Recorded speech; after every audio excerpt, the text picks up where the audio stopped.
গণে পঢ়ি সেই কন্যাৰ নাম অৰুন্ধতী ৰাখিলা।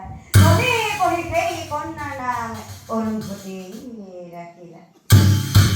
বাচ্চা শুনক, এতিয়া বুজিলানে কি কাৰণে সতী সন্ধ্যাদেৱী ব্ৰহ্মাদেৱৰ মানৱ কন্যা হৈও জন্মীয়ে যজ্ঞ কুণ্ডত জীৱন ত্যাগ কৰিছিল। যদিহে